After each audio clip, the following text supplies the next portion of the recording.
In Minnesota, the debate over diversity initiatives is creating a rift between a major retailer and the LGBTQ+ community.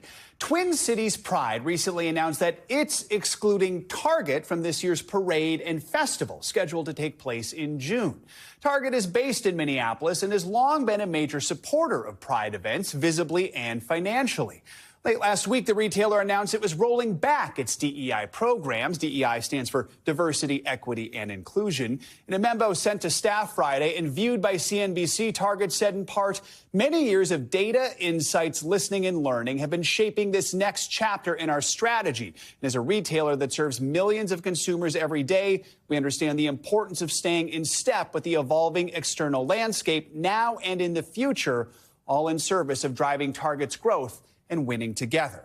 Target joined other companies dropping their DEI goals after the Trump administration started dismantling diversity programs at the federal level last week, moves applauded by many conservatives.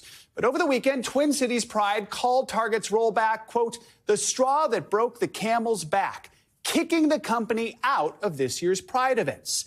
NBC News has reached out to Target for comment on TC Pride's decision, but has not heard back.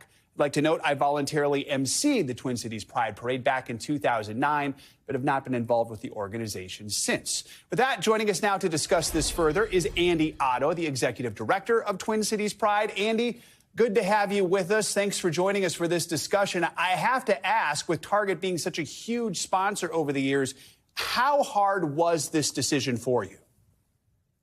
You know, it was an incredibly hard decision. We've always had a really great relationship with Target, and gosh, they've been a sponsor since I could remember, which has been at least 18 years.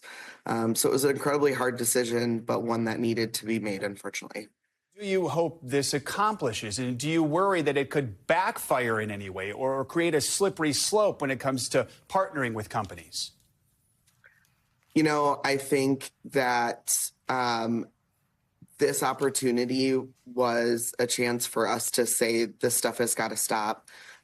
We can't be excluding, minority groups here in the cities and in the nation. And we have to take a stand. Could other sponsors potentially back out of sponsoring? Absolutely. But our community shows that we're strong and that this was the right thing to do. Target's, as you mentioned, played a huge role in Pride events for nearly a couple decades now. Can you talk about just how big, how much money we're talking about, how much support? Yeah, financially, last year, Target came in at a $50,000 sponsorship, but they were more than that. They were partners with us when we needed things to work our year-round programming. And so they've always been there. Their employees have always showed up to volunteer. And so this is a bigger hit than just $50,000. This is a hit to our community, our culture here in Minnesota. And so, yeah, there's always a worry that it could, happen with another company, but we're going to stand strong. $50,000, you've been doing a lot of fundraising just in the last few days. I understand you've raised from the community about $50,000 in the last few days. Is that right?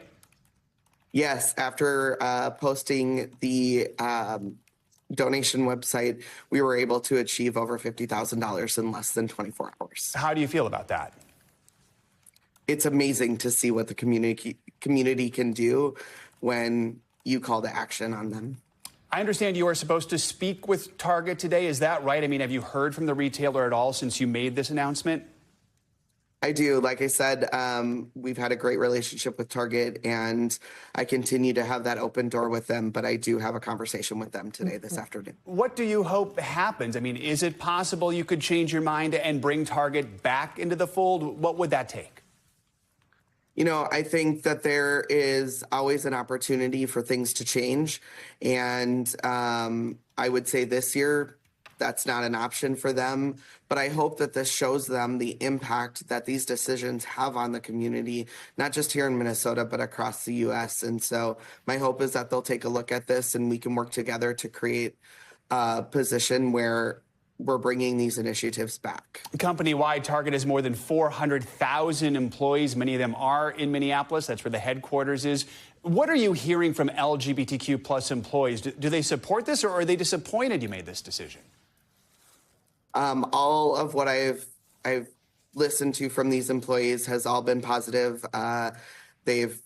They're happy that we made the decision and we made the stance. We've seen reports even this morning, Costco's being pressured by some conservatives to roll back its DEI after it said it would not. So it's possible more companies could do what Target's done. Does that mean it's possible you would exclude other companies from Pride in the future? I mean, what's sort of the bar you're going to set now moving forward?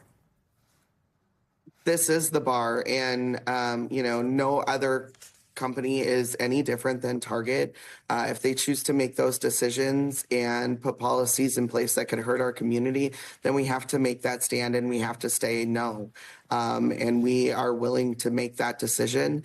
I am happy to report that the companies who have sponsored us in the past, Target has been the first one to make this decision. Andy Otto, we appreciate your time this morning. Thank you for joining us. Thanks for watching. Stay updated about breaking news and top stories on the NBC News app or follow us on social media.